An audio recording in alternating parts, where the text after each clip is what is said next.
the situation is this with all reptiles and amphibians, like 90% of the information that we have right now comes out of breeding this creature being the ultimate epitome of successful keeping.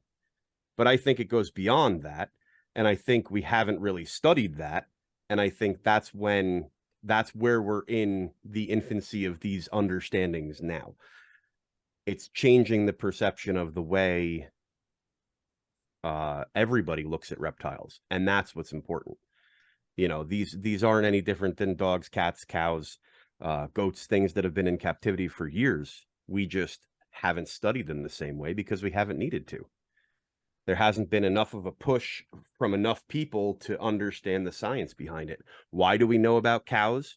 Because they fed us for hundreds of years. Why do we know about dogs and cats? Because they've been pets for hundreds of years. Like, we have a baseline of comparison to what's healthy, what isn't healthy, things like that. I just don't think it exists in a pet style in enough numbers to be able to really know that this is the definitive way to keep XYZ. I don't think we have enough data for it. In the tarantula hobby, which I'm also a big like tarantula person. Like those are things that like they're sort of even less studied than the reptiles and the amphibians and those kinds of things. And I don't know, like it seems to be kind of this I guess thought that I've encountered people expressing that they don't seem to think that they really like have any particular nutritional needs. And it's like that can't be true. There can't be like any living thing that doesn't have nutritional needs, just because they seem to be pretty easy to keep alive in captivity as long as you're feeding them insects regularly that are not like, you know, from outside full of pesticides and whatever.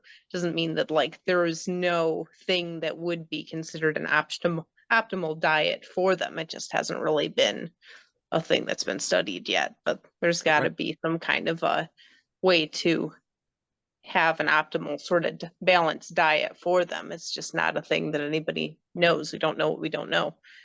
Well, I mean, you know, not to expand on what you're saying, I feel the same way about nutrition we feed our feeder insects.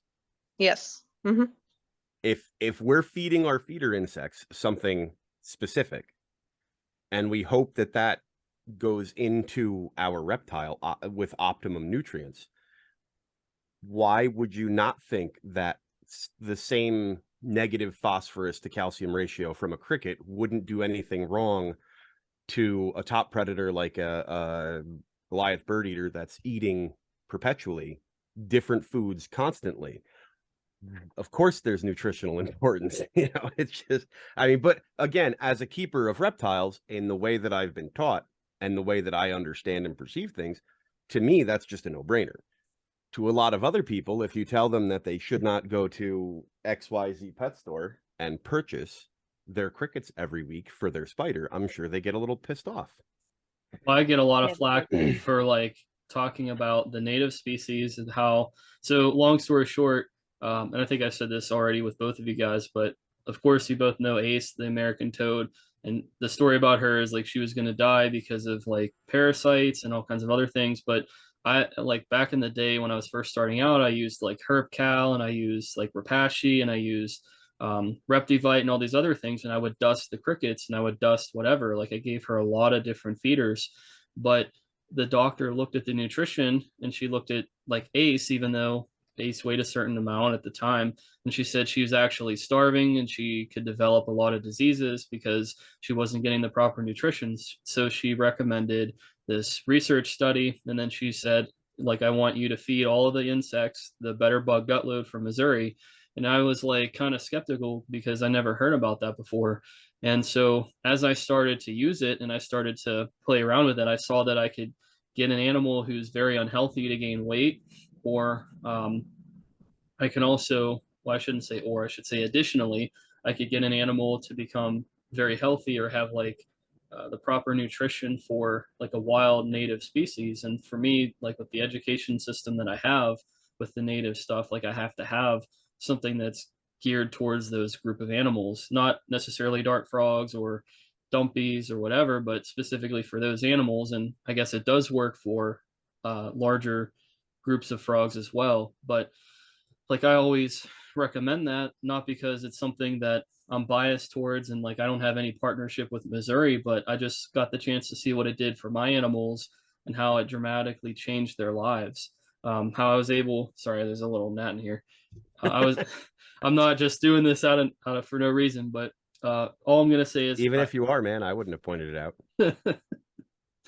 But you know, I recommend that to people because I saw how it saved my animals from getting what is it, MBD and all these other things. I saw how it, you know, it protected them. I haven't had any issues of that. I did have an issue with water, and that's something we could talk about in part 2 of this.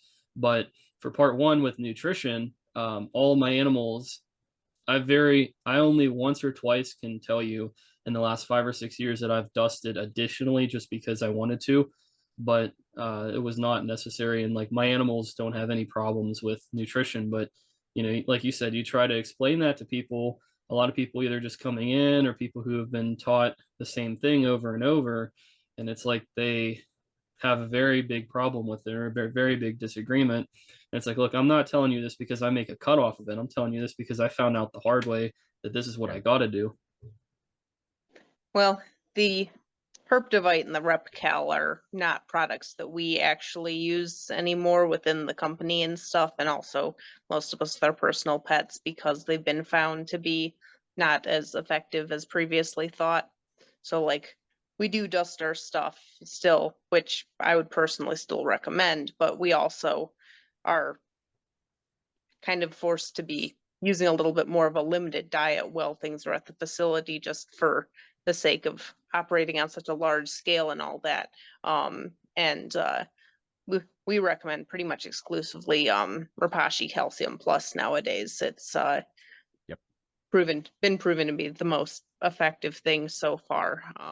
When we were using the herpetolite and stuff more frequently, there was a point in time where there were animals that were getting these unexplained medical issues and couldn't figure out a rhyme or reason for it, and had them checked out by a vet in a laboratory and stuff, things that unfortunately didn't make it. We had autopsies done, and they were found to actually have a vitamin B deficiency that they suspected was being caused by them not being able to actually uptake it from those supplements. So we switched over, cut those out of our regimen, and we haven't had that issue in a couple of years.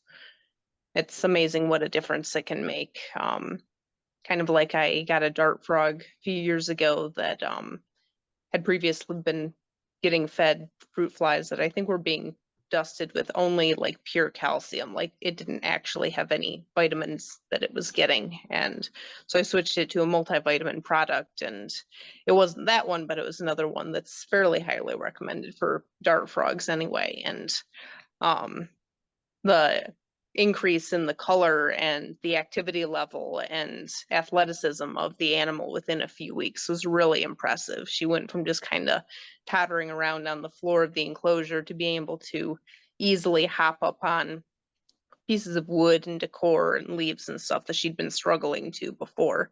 So it really does make a difference what you put into your animals. Oh, absolutely. I was 1000%. just holding this up. This was a part of that study that the vet showed me, Reptocal with the vitamin D3. So this is what I do use whenever I want to dust. Not that I have to with the animals and stuff that I'm doing, because it's completely different from dart frogs. I think that, you know, What brand Repashy, is that by? this is from Tetra. Oh, okay. This was actually literally in the research study, so that's why I went out and got it. And I've It's always kind of clipping out with the way your background is. Oh, I'm sorry. Oh, there you go. I can read that. Oh, now it's there. There it is. There we go. Okay. I don't know that it's Sorry. like I said for everybody, but in terms of like what I have to do, what I have to keep. But what I was going to say, though, with my original thought, I think that most of the herp hobby for amphibians like frogs has been scientifically geared towards dart frogs. So I do think that they have their own niche in a way of like multivitamins, like you're saying, and calcium and everything else. I do kind of think they have their own thing kind of separated off because, you know, Definitely. they Yep. were the epitome of frog keeping for so long. Where I'm at, I guess, is more taboo, and people didn't bother to get into that stuff because, you know, you have laws and regulations, and people thinking keeping native stuff is dirty, and, you know, there's a lot of bad things that people think about with it. But at the same time, you know, I really do recommend like what I've seen and some of the stuff that I've actually applied to my animals too. I do stand by it. I don't know. I I don't know really, so much that they think it's dirty as like the act of yoinking things from the wild is what they're opposed to, and probably assume is what happens, as opposed to sometimes you just got to rescue things. They get found injured or ill, and you want to do something for them. I think But I definitely get looked at in a negative light because a lot of people don't assume that I'm doing it for the reasons I'm doing it for. Like there's been a handful of groups where there's people that were in them that have said a lot of negative stuff. This is way before the Frog and Toad Facebook group stuff. But just me okay, because having I've my, generally had fairly positive reactions to uh my American toad in the real life and online interactions I've had, but I can definitely see how you'd run into that kind of thing. yeah.